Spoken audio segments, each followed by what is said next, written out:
was accepted as presented. Who would like to make that motion? Councillor Saab, all in favor? Motion carries. Okay, we'll go right to reports. The status report there, Tara. So nothing to report, business as usual. Projects are continuing, and you can see the tax penalty bylaw review will be completed for the September meeting. Okay. Any questions on the status report? Not seeing any. Capital plan status, Tara. So again, projects are being completed. A lot of the capital projects for sidewalks, water mains, streets.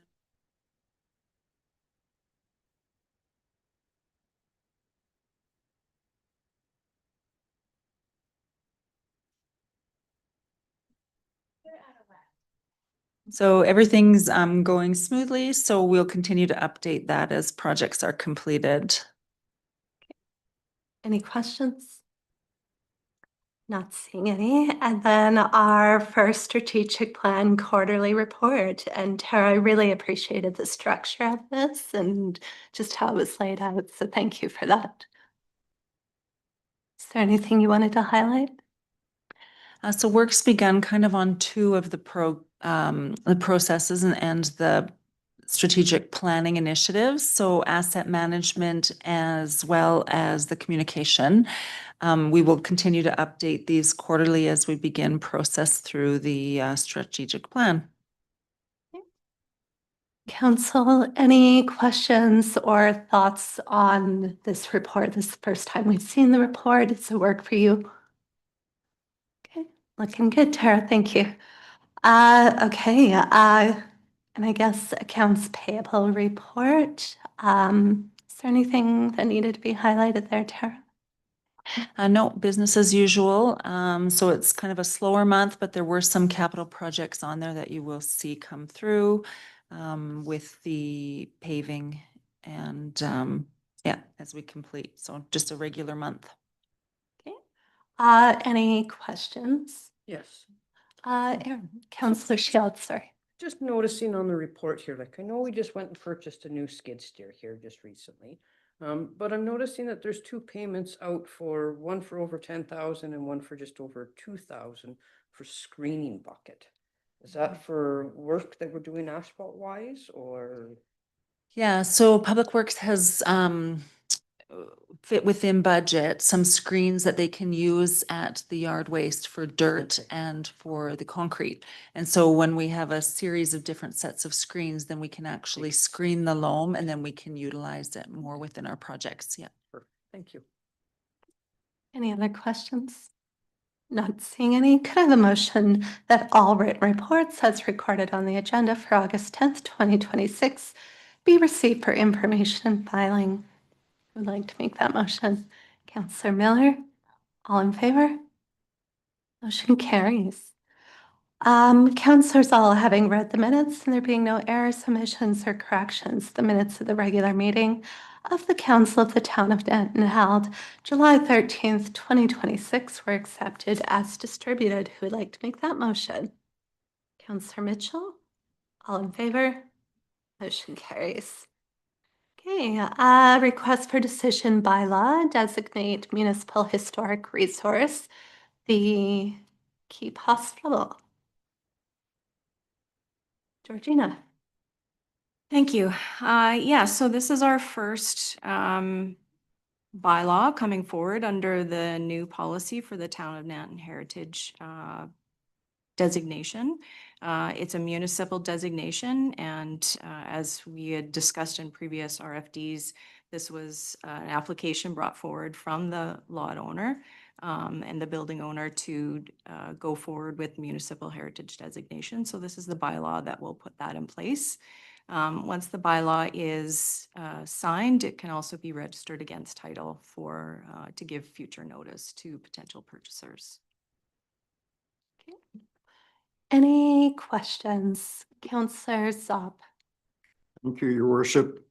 Georgina, we will have a separate bylaw for each of these buildings that come up? Is that correct? That is correct. Each and every potential heritage resource will have its own bylaw with its specific statement of significant attached.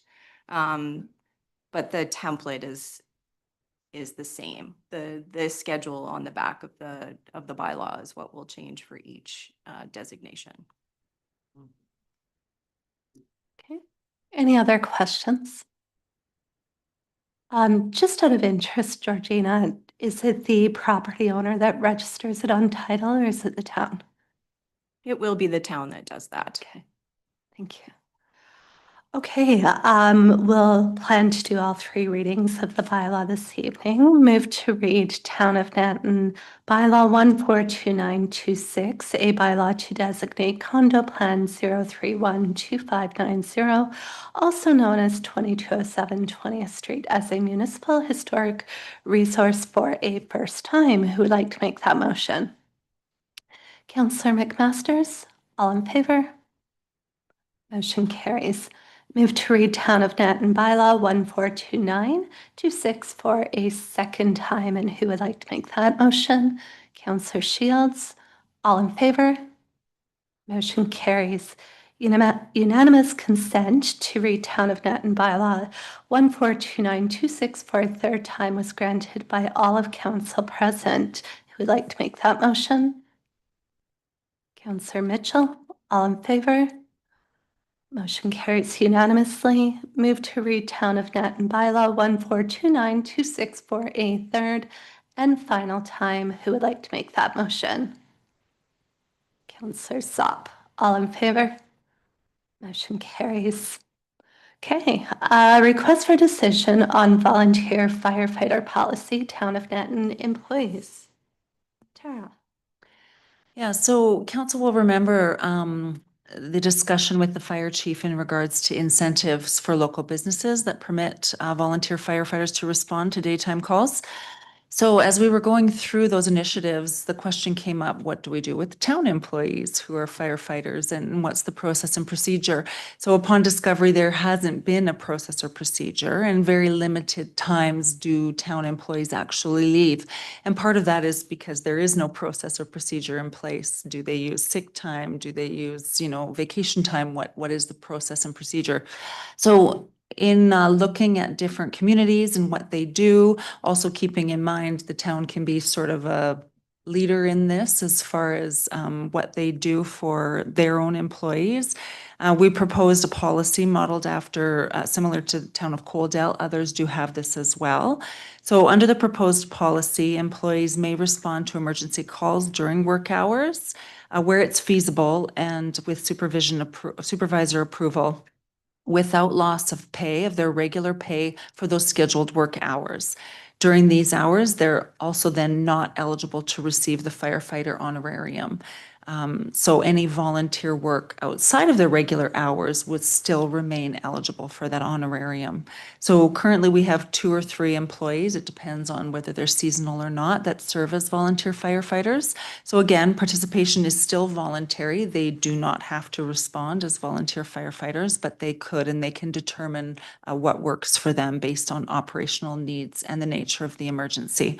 So I did talk to the fire chief in regards to this, just to find out how often this would happen. And they said that even though they respond to calls every other day, daytime calls, most of them are medical calls, and so they stand down the other firefighters. But it would be safe to say that the town employees could be expected a minimum of 2 calls per month if they so chose and were able to attend. So this policy does clarify for responders that work for the town. We would recommend adopting the policy, and it would show the town's commitment to supporting volunteer emergency services and also enhance daytime firefighter availability in the community as well. So I've got that policy there drafted for council's consideration. Okay. Well, this just makes sense, doesn't it? Okay, any questions about the policy that's in front of us? Yeah, it's no brainer. Thank you so much for recognizing this and bringing it to council. Move to adopt the volunteer firefighters policy as presented, allowing eligible town employees to respond to emergency calls during regular working hours where operationally feasible and with supervisor approval without loss of regular pay. Who'd like to make that motion? Councillor McMasters. All in favor? Motion carries. Request for decision on the industrial road project grants. Tara? Yeah, so this purpose of this RFD is to provide recommendations on two potential grant applications. This is to support funding for the construction of the industrial road project, so 18th and 19th Avenue. So these existing roadways act as a barrier to development. Their current condition is not conducive to expansion of businesses located along the corridor as well. And so council's aware of this project, and you guys have looked at it through a couple different lenses for funding streams. These funding streams both cover 50% of the eligible costs. So in theory, if successful for both of them, it would cover 100% of the road base and gravel works. It does not cover storm and it does not cover asphalt, so the top. So those would be, council would, or the town would still be responsible to cover those portions of the cost, but it would cover significant portions of the project. So one of them is the Trade Diversification Corridors Fund, and the other is STIP funding through the province. And so because one of them is federal and one of them is provincial, they are stackable grants. We have been working with Grant Match on these just because of the specifications on both of the grants. So there is, if we are successful, 10% would be eligible back to Grant Match for the successful application. If we're unsuccessful, then there's no fees for Grant Match for utilizing their services. One deadline is September and one is November, but we're bringing them both to council now for your approval so we can continue working on the grant applications. The remaining portions of the project will be referred to budget. So whether that's looked at from a local improvement tax based on the remaining stormwater portion, or whether there is other funding sources available. There are funding sources that we could potentially utilize for the storm, so we'll stack another grant if possible as well. So I've provided the map there on the project, so you can see the area there that would be included in the project, and then the full cost. So we did receive updated costs from what council previously had noted. So the surface works there would be what we would be utilizing both grant applications for. Okay. All right. Any questions? Councillor Sop, you want to start us off? Thank you. If we're successful getting one or both grants, do we have to use it within 1 year, 2 years? Is there a time limit? There is Okay. time limits for them, yes, and generally 2 years for completion of the project. If we are successful with one and not the other, then it is council's, you don't have to take the grant. So it would still come back to council then for approval. And you will see at budget time, when we do sort of a budget spreadsheet, we will have that project, sources of funding, and then options for council to approve outside of that if we are successful or unsuccessful with those grant applications. Any other questions at this time? Not seeing any. I'll need a motion to direct the Chief Administrative Officer to apply to the Trade Diversification Corridors Fund for funding towards the construction and improvement of the industrial road project at 18th and 19th Avenue, with the town's remaining project cost to be referred to future budget deliberations. Who would like to make that motion? Councillor Miller, all in favor? Motion carries. Move to direct the Chief Administrative Officer to apply to the Strategic Transportation Infrastructure Program, Resource Road Program for funding toward the construction and improvement of the industrial road project at 18th and 19th Avenue. Who would like to make that motion? Councillor Saab, all in favor? Motion carries. Request for decision on municipal communication signage policy. Marilyn. Hello, good Hi. evening, council. So looking at our policy for municipal signage, it had the highway sign in there and we no longer have that. Also in discussions with chamber and other organizations, we're looking at utilizing the big billboard to possibly have some banners made for that board. So I just kind of wanted to open the language a little bit to working with other organizations, like getting possibly a banner for Nanton Days and having some of the organizations be able to help out with that.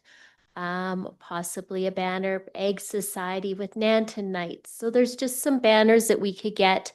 We could keep long-term and recycle them. So these wouldn't be just a one-time banner. These would be banners then that we could have get more of a schedule and be able to get more communication out there on the big board and utilize that. So just changing the language on this policy a little bit and just correcting some of the information so where we're at today. Any questions from council? Not seeing any. I'm happy to hear this being brought forward again. I know that was kind of the initial intention with the big billboard was kind of to have like a stock that we could always be rotating. So I'm happy to reinvigorate that and see what comes of it with our different organizations. So thank you for updating this policy. Move to approve the municipal communication signage policy as presented, establishing a consistent framework for the use, scheduling, operation, and content management of municipally owned or managed communication signage. Who would like to make that motion? Councillor Shields. All in favor? Motion carries. Carolyn's got an information brief on the communication plan. Carolyn? Yes, this is a much larger plan than just the policy, and it's brand new. So it is going to be more of a living document in council's strategic plan. They had identified, let me just get to my RFD here. Enhancing communications and strengthening community engagement in several areas within the strategic plan. So this communication plan should help be able to do that. With the beginning of it, we have our purpose, the principles, and the approach that we're going to take, and then some of the goals that we want to achieve. These are some of the initiatives under number 4 that I would like to have council's feedback on. In regards to open houses, senior administration at those open houses, coffee with council, community pop-up engagement booths, annual community survey if required. So does council have any questions on those initiatives for the upcoming year?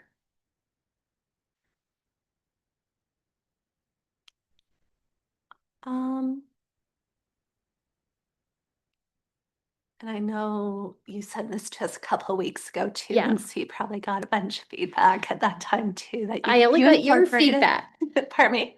I only got your feedback. I have no notes. I tried to incorporate everything that you had there. So I think the biggest one that would be new would be the coffee with council, November through April on the Saturday of each month. So then that would be council organizing itself to decide who may want to attend that, whether that's all of you or just some of you, depending on what interest you're getting. Yeah. All right, not seeing any Councillor Shields. Sorry, just a quick question about this coffee with council. Do we not have to be careful with how many we have gathered so it's not considered a council meeting? It depends because you're not going to be debating topics with Right, we're council just members. answering questions. You're answering questions. If you were actually getting into topics and council was making decisions, then yes, that would be classified more of a council meeting, but this is to meet with residents and answer resident questions. Yeah, but good question. Very good. Reoccurring things, we're gonna start a weekly communication connection Wednesday. So every Wednesday, there'll be a new Facebook post. Things like meet your staff, historic features of Nanton, volunteer and community organization, spotlights. There's quite a few number of things that we can hit on in there. We're also going to do a monthly Peace Officers Corner just for education. So things that Carlos might be seeing in and around town, depending on the time of year, what's going on. Just different initiatives. Did you guys all see the positive ticketing? Excellent. Capital projects, we're going to do more to make sure that when we do our budgeting for capital projects, that residents kind of know what's on those plans, what are those capital projects and what do they entail. And maybe some of the work that we've already done behind the scenes and getting some of those grant funding completed.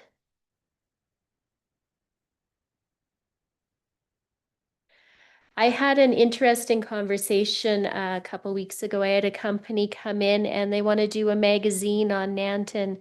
It will be free to the town of Nanton. And where they make the money to make the publication will be hopefully businesses will advertise within the publication. The town has full control, editorial control of what goes into that magazine.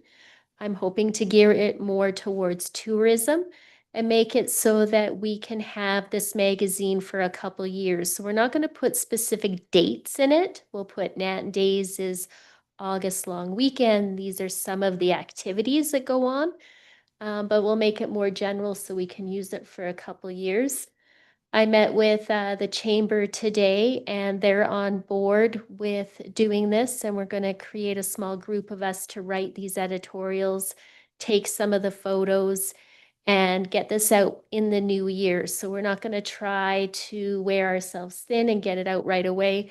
We want to get it done around so that we can market it in spring, so we can get some tourism to town on what Nanton does, the Ag Society and the Nanton Nights and those sorts of things. Counselor Mitchell? Yeah, just real quick with that. Great idea. Just word of the wise, make sure when they're calling the businesses, it's not an aggressive. So I've gone through this with scorecards and whole signs. And they get near the close to they're not making their mark. Yeah. And then they get more aggressive and they call multiple times. And then you will get phone calls saying, can you tell your advertisers to quit phoning me? So Yeah. we got to make sure that that message is clear, because Clarisome was doing that and they were phoning Nanton businesses. Okay, yeah, I will Yeah, so definitely make not sure. their golf course. I'm just going back to the golf side, Yeah, trying to get their whole signs done, and they're phoning Nanton businesses who in return were phoning me thinking it was us. yeah. But the person was very aggressive and almost harassing. So Mhm.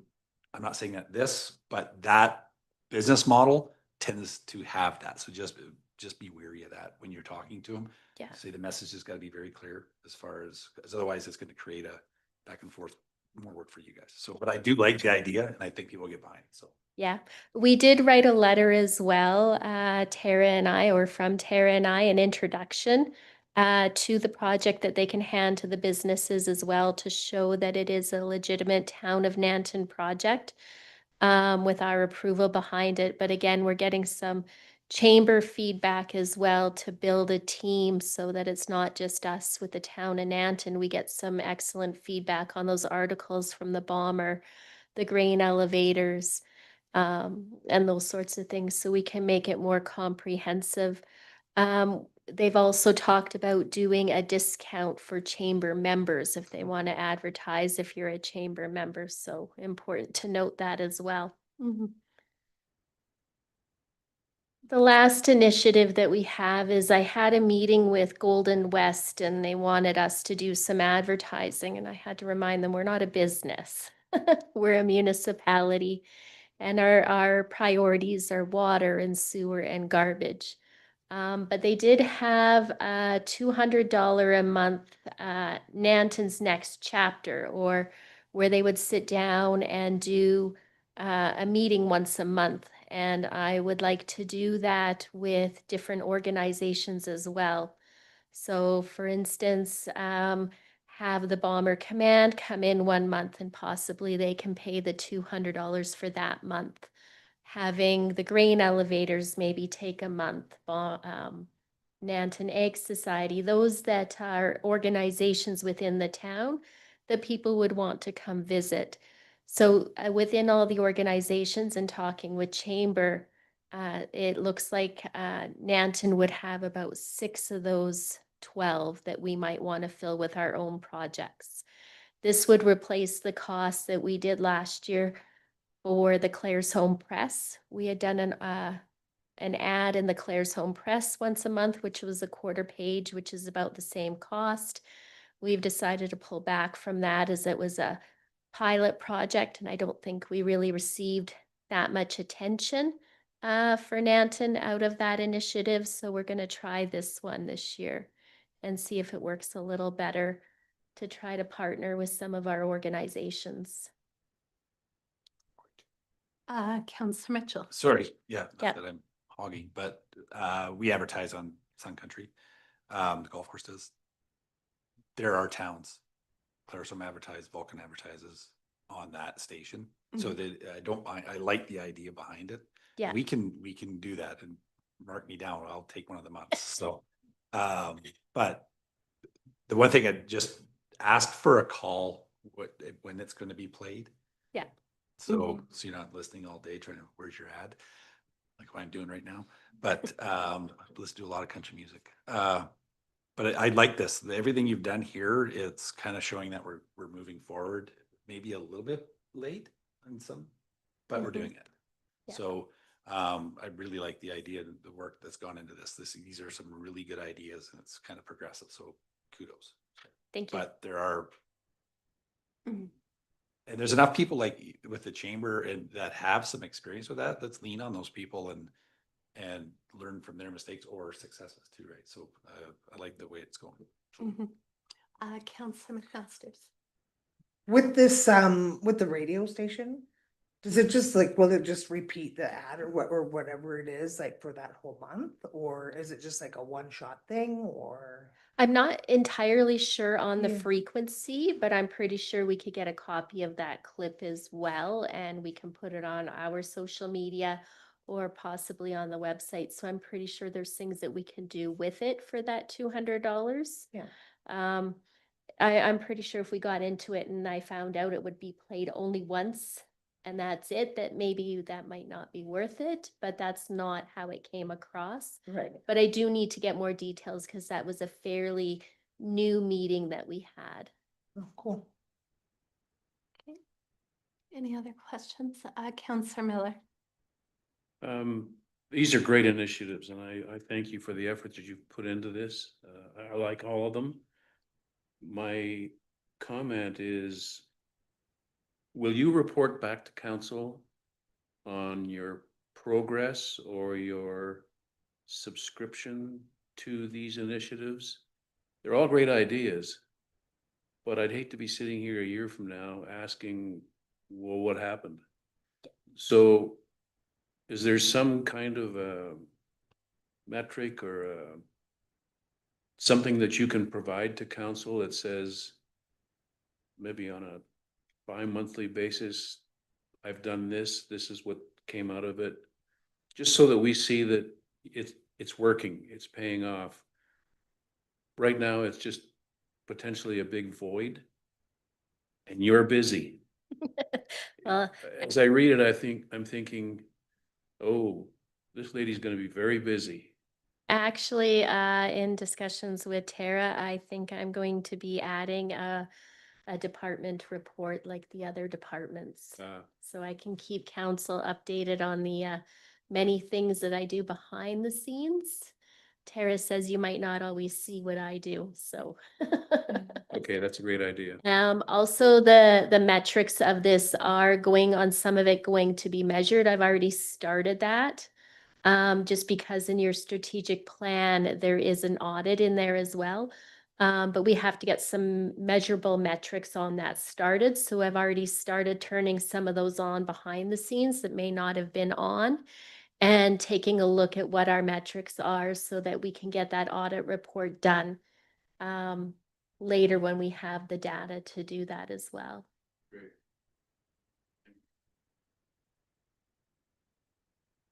Yeah. Does council have any other questions, comments? No, it's exciting. It's Excellent. awesome. Thank you, Sarah Lynn. I know you put a lot of work, months into this, so I really appreciate and look forward to seeing it. Okay. Tara, the information brief on the rural renewal stream. I Yeah, don't so this think is- we had that in our package.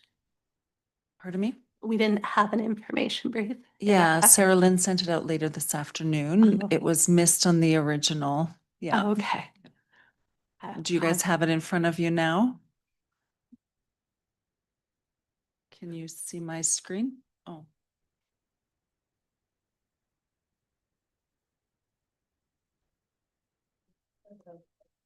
Yeah, it was sent out today, this afternoon.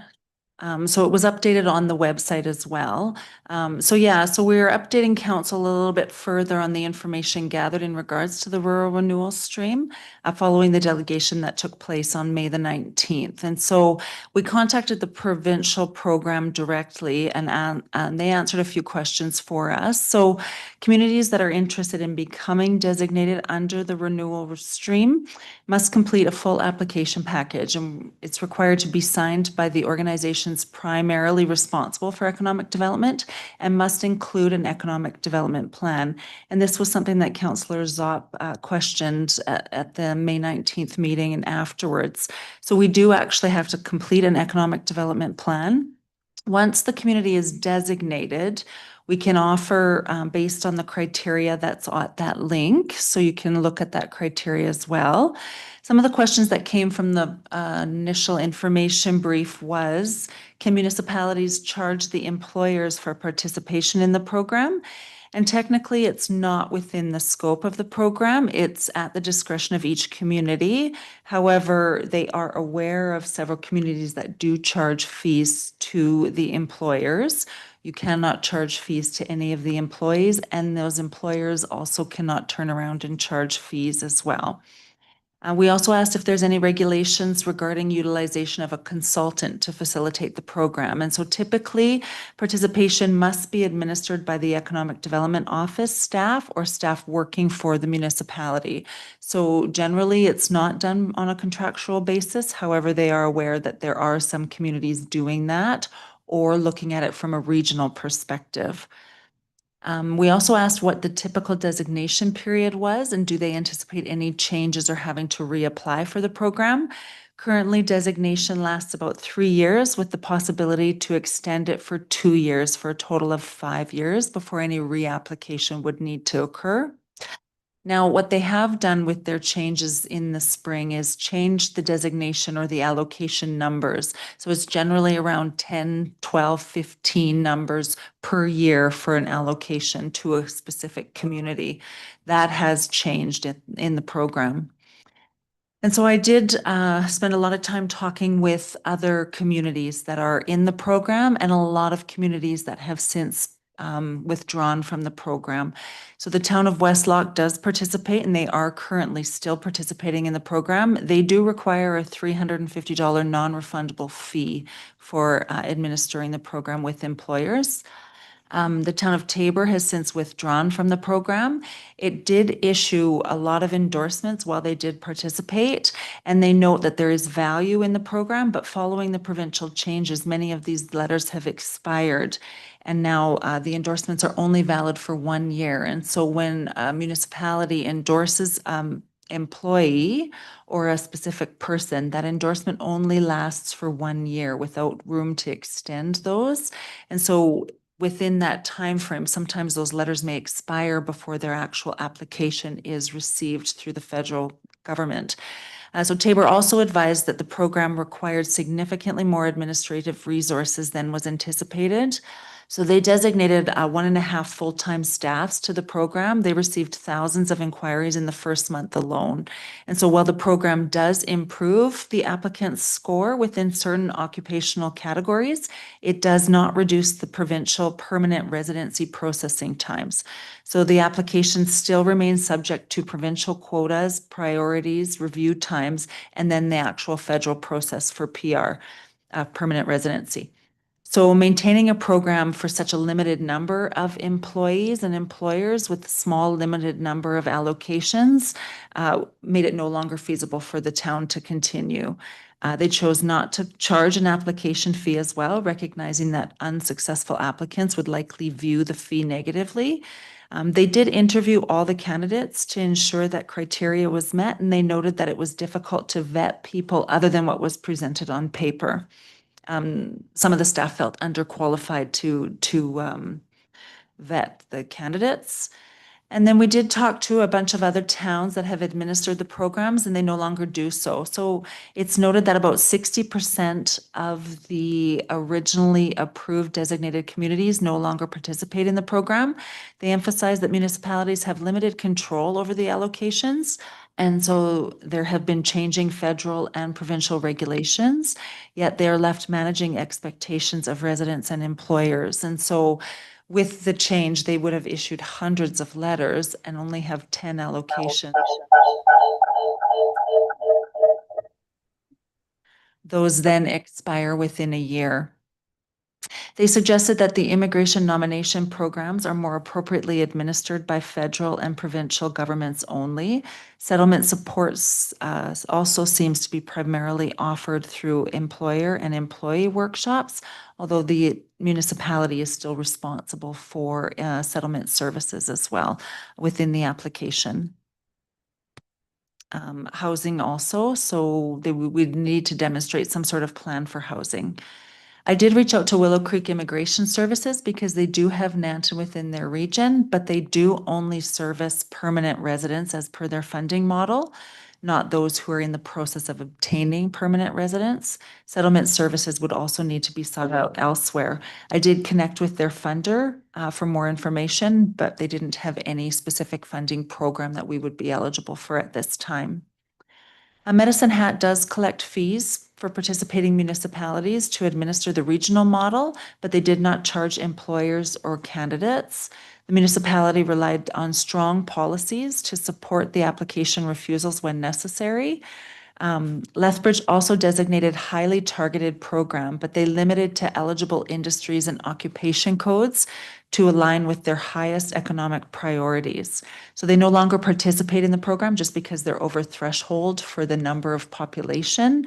They did like the program and they did participate. Their sectors included manufacturing, automotive, engineering, health and social services. Any food, service industries, accommodations, they were excluded. And that was to improve retention by avoiding industries that have significant part-time or student employment within their municipality. The program, they all noted, Medicine Hat, Lethbridge, Tabor, they all noted that it did not improve the processing times. And they often lacked clear justification as to why one was approved and one was not through the provincial government. Despite these challenges, though, they indicated that they would have continued if they were eligible, not knowing necessarily how many allocations they would. I would assume Lethbridge would get more than 10 or 15. Employers were responsible for meeting most of the program requirement and the clear eligibility criteria considered for the endorsements. And they supported the 2-year community retention expectation. If the town does wish to apply to the program, staff resources or a consultant would be required to prepare an economic development plan first. And then an economic development committee should also be reestablished to review applications. We would also need to establish that program criteria and occupation codes if desired. verify employer eligibility, interview candidates, and then recommend endorsement letters. Based on the current strategic plan priorities, administration would recommend not pursuing an application at this time. Instead, we would continue to support employers through existing provincial immigration pathways. Should council wish to establish an economic development plan or a committee, that can be referred to committee of the whole for budget considerations. There are some provincial resources that employers can use, and I have put our local regional provincial contact in contact with the employers that were interested in this program, and we can continue to provide that information. Any questions? Yeah, thank you for this comprehensive follow-up. Yeah, I appreciate it, and it makes a lot of sense as far as where we're at as a town, so thank you again. Okay, not seeing any other questions. I guess we've got Bill joining us to talk about the RH board and wastewater collection. Bill?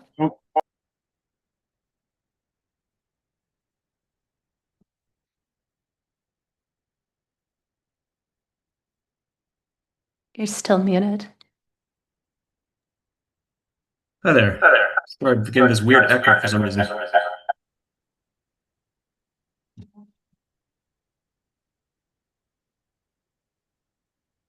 Can you hear me?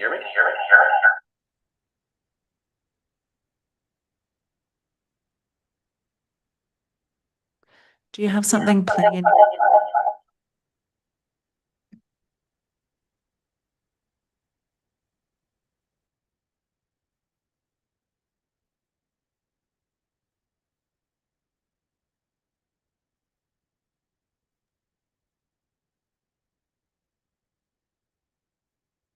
Can you hear me now?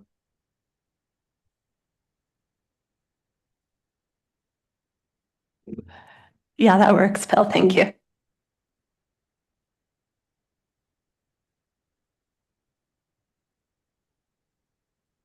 And the floor is yours.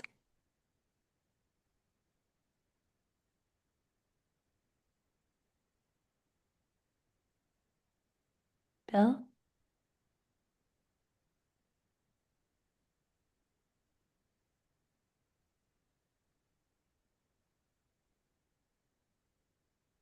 Can you hear me at all? There we go. You're good to go, Bill.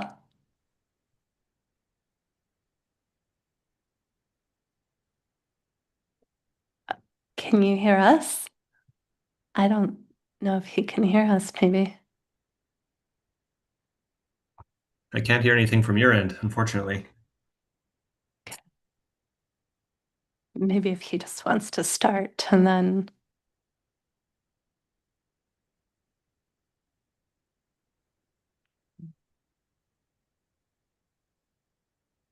Hello.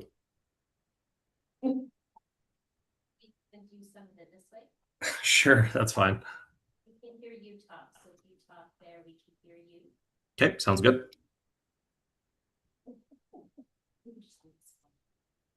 Okay. Let's put it on speaker. There we go. So yeah, so we had for approximately 4 months, we had RH Borden with their sensors deployed in, I think it was 76, manholes throughout the town, and constant monitoring of the wastewater levels in those manholes. And from that, we were able to correlate any sort of level increases that we were capturing in the wastewater flowing through those manholes with any rain events or things like that through the town. So the takeaway was basically that there wasn't any sort of major single source from the groundwater infiltration. Again, more like a death by a thousand cuts sort of thing.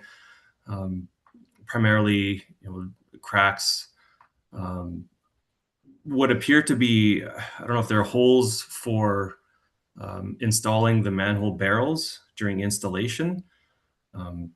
We'd observed those sort of water leaking in them historically, but you wouldn't see anything significant running in. But the data that was gathered from these sensors seemed to indicate that there's a fairly steady inflow from them when we have rain events and things like that. So the good news is that we as utility staff can go along and kind of pick these off one by one and inject like a polyurethane foam into the cracks and holes that we're showing evidence of groundwater infiltration and start to plug them off.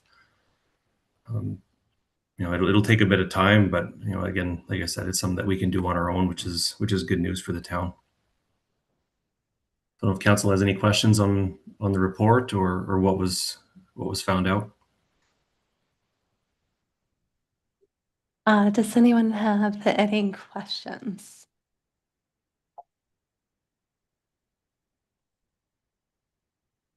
I guess it's pretty straightforward. They're minor leaks and you guys have a plan to repair them. So, was it worth the investment? Bill, the mayor's asking if it was worth the investment. Oh, I think so. I think that the value from this project was better than the money spent for, say, the leak detection on the water treatment side, or at least the water distribution side of things. It helps confirm what we kind of suspected in the past, that it was a bunch of little cracks, and I guess also that we're on the right track, with our sewer main relining program, things like that.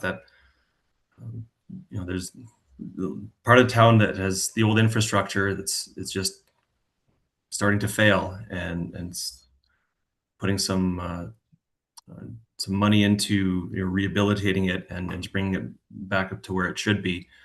So it's a long-winded way of saying yes. I think it was there's value from it, and we actually have some data from that now too. So it's pretty obvious to see which ones were kind of more impactful in terms of groundwater infiltration. Perfect. Any other questions? Not seeing any. I guess thank Bill for his time tonight. And yeah, I'm glad we got this report and we kind of know a little bit more about our system. Excellent. Thank you, Bill. You're welcome. Okay. Tribute wall community recognition display. Tara?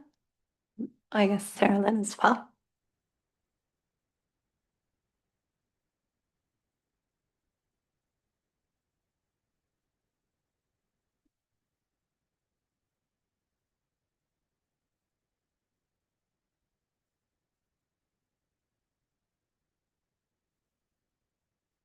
This is actually very exciting. We were trying to think of ways that we could put the tribute wall where it's going to be seen. Because if we're going to honor those in Nanton's past and part of their history, we want people to be able to read what's there. Also, a couple years ago when I first started, one of the community organizations had also wrote to the town about wanting a trophy case.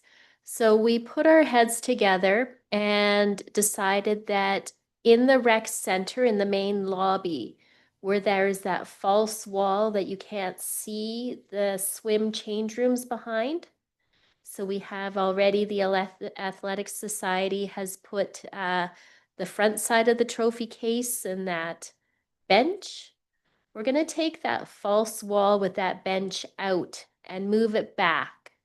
And we're going to redo the back side of those trophy cases so the organizations can use the back side of the trophy cases for their trophies. And that wall will then have the tribute wall right in the main center of the rec center there where people can see it. It will open up some space as well in the lobby so that there's a better line of sight to the change rooms, and hopefully give it a better flow within there for people to move. And so Jordan had talked to the company that originally built the trophy cases, because he would be the best one to reuse those supplies and make it still look very similar. And we came back with a cost of 22,000. And so we've sent a letter to the organizations that are listed there, to the Athletic Society, because it is originally their trophy case and they're on board, to Nanton Minor Hockey, Nanton Minor Ball, Nanton Marlins, and the Figure Skating Club. The Nanton Marlins has stepped forward and they will help put their name forward to write for some grants to hopefully get some of this work covered under grants. And then we can also see then too if the user groups would be willing to pitch in a little to help get everybody what they would like with the tribute wall and the trophy cases in one central area. Okay. So the idea behind this is to have the Hall of Fame wall and the tribute wall all in one location.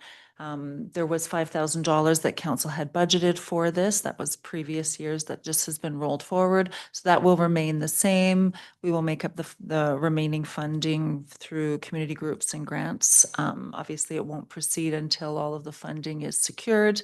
And then it will be, actually constructed once the ice surface is removed, allowing time for no disruption. So. All right. Thanks, Tara. Thanks, Sarah-Lynn. Councillor Mitchell. Yeah, is there not the bench by design, there's ductwork underneath it? That big bench, that's why it's as big as it is. There's utility stuff underneath that bench. Unless they've changed it, that's when Jordan first did that, the design was by design because that was what we had to do. Yeah, interesting, because he has always wanted to remove that wall. So. Yeah, because when he did that, I was like, oh, this is great because the kids can put their skates on or public skating. And he goes, well, yeah, we utilize this big area because there's stuff underneath there. Mhm. That's why it's as high and wide as it is.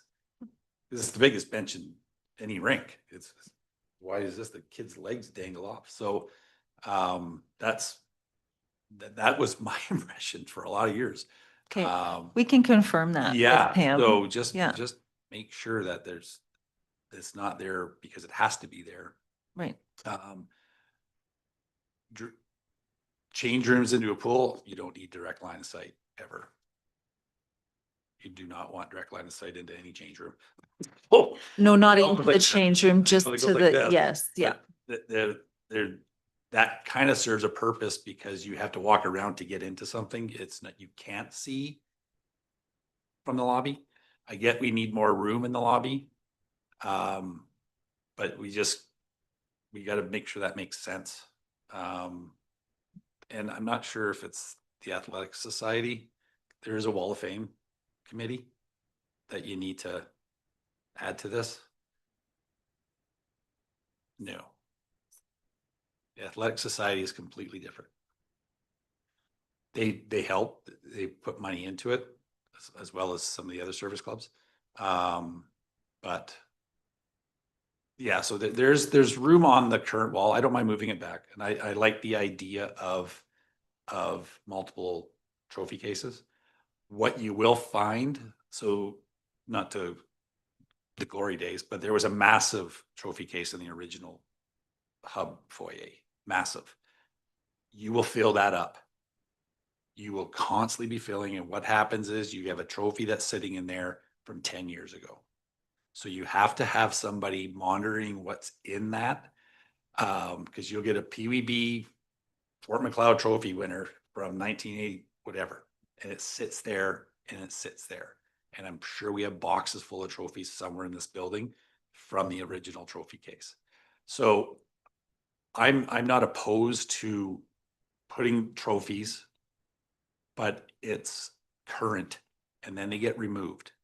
So the idea behind the two cabinets was to showcase people that there's a two-time Stanley Cup champion in the one showcase that can't go anywhere. The other one, we can move that stuff around, but I like the idea and we can kind of change that around. So it is almost like a 360 trophy case. So I like where we're going with it, but just a few things, cautionary tales. But let's figure that out and just double check, because I could be wrong, and I hope I am, because I would love to see everything kind of get pushed back so that opens up that foyer. But I was under the impression there's something underneath that bench. That's why it's designed the way it is. So maybe double check with Jordan. I could be way off, but I appreciate it. Yeah, we can confirm that utility. I was not aware of it, and recreation didn't mention anything, but we will confirm that, no, for sure. Would council prefer if administration had some sort of policy in regards to, you know, what those trophy cases and the age and that sort of thing? We can kind of create something as this proceeds. Yeah, unfortunately, you should need a policy. If it's an annual award that goes out, and with a little name plaque, that's different. But what'll happen is the team will bring back a trophy they won and put it in the cabinet, and then it'll sit there for a decade. So that's and it's not an ant thing. You go to other towns, it's the same thing. So, and there's an opportunity there as well to use the arena and the THRC to showcase other things as well. There's some talk about, you know, getting some more jerseys up from kids that have gone on and played. There's some Olympic stuff we could easily get in there. So there is talk along those lines. So I do sit on the Hall of Fame committee. It's the first 3 went in really easy. It was a fantastic night. You try organizing another night around every other fundraiser, harvest, it's tough. So I appreciate the town stepping in, kind of maybe taking the reins on this, and then using some of the other groups to facilitate how you put people on the wall and all that kind of stuff. So I do appreciate it. Councillor Saab. Thank you. So the tribute wall is to citizens, not necessary to sports, right?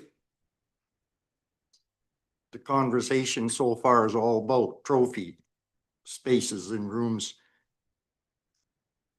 Anybody walking in there, they're gonna look at whatever citizens information is there.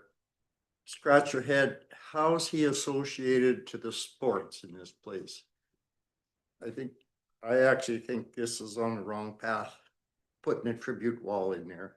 As much as it could look good to everything else, but it isn't a tribute wall to sports people. And that when we did years ago, the Hall of Fame wall, that's what that's about. That's what should be there with the trophy room and all that stuff. This is the wrong place for the tribute wall, is how I'm seeing it. Yeah, and I mean, we can try to correct it with signage if this is the location. There was conversation with the community center. They do not want it inside the building. There was talk about having it outside. We were worried about vandalism, those sorts of things. So in reviewing all the different areas in which it could be, this is the most public, the most used building.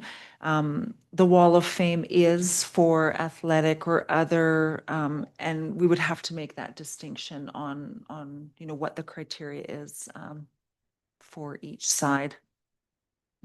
Councillor Mitchell, do you Yeah. want to add to that? Sorry. So is it the space in the building or the building?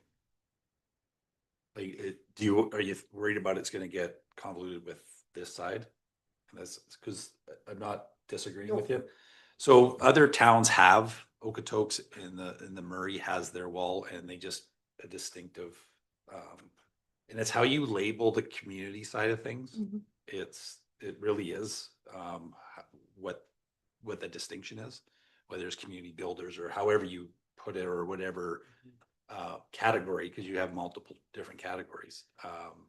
So I don't mind the idea, because it is the most public building we have. And it's a big wall.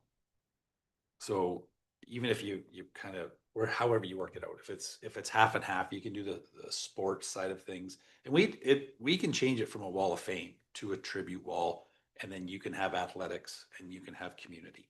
So there is ways of doing this, and some will overflow. So you're going to have the ones, our next class that we were hoping to bring in, well, one is George Wright for community builder, right? And he's a school teacher, but he, sports wise, he was crazy. Not crazy, but he was good. But so you're going to have those people that flow over back and forth, good for community, and what they did for recreation and athletics. So I don't mind the idea, but just there's got to be that distinction between sports. And the biggest thing is the plaques. All of a sudden, the plaques aren't like this. You got to, because you do have to plan for the future, and there's gonna be more than 3. So that's the plan. So I don't mind it here, but I think there's a distinction there, and I trust that was probably in the plans. So I don't mind that. And what was done is a beautiful feature wall. If it's just stretched to the back, I'm fine with that. So it just adds to it. And Councillor Zop, your light's still on. And yeah, to echo Councillor Mitchell, I have seen Citizens of the Year at various different arenas as well. So I think as long as that distinction that this is sports and this is recognizing contributions to the community, which I think is what you guys are envisioning as well. I think, yeah, it makes sense. And I really, really, really look forward to this project moving forward. If it does turn out that we can't do it in the main foyer, Plan B is also looking at maybe within the curling lounge now that we have opened it up for people to go see, and that could be a potential Plan B, but we would come back to council before that happens and let you know what roadblock we may have found on putting that tribute wall there and trying to integrate it within the in the foyer of the rec centers so that we can make sure that we're honoring everybody. All right. Any other questions, thoughts? No? All right. Thanks for bringing this forward. Move that council proclaim October 15th, 2026 as Pregnancy and Infant Loss Awareness Day in the town of Denton, recognizing and supporting families who have experienced the loss of a baby or child. Who would like to make that motion? Councillor Mitchell, all in favor? Motion carries. Move that council proclaim October 8th, 2026 as National Depression Screening Day in the town of Denton and encourage residents to recognize the importance of mental health awareness and early screening. Who would like to make that motion? Councillor Miller, all in favor? Motion carries. For information, we've received something from the Old Man Watershed Council, a letter of thank you, National Police Federation Call to Action Strengthening Public Safety in Alberta, the National Police Federation Quarterly Data Report for April to June, Alberta Southwest Regional Aviation and Aerospace Cluster, Old Man River Regional Service Commission Summer 2026 Periodical Urban Forests. It was moved at 8:06 to hold closed confidential session pursuant to Section 1972 of the Municipal Government Act, RSA 2000, Chapter M26, and the Access to Information Act, ATIA, as follows. Item 7.1, Personnel, ATIA, Section 29, Advice from Officials. Item 7.2, Land Matters, ATIA, Section 28, Local Public Body Competences, and Section 29, Advice from Officials.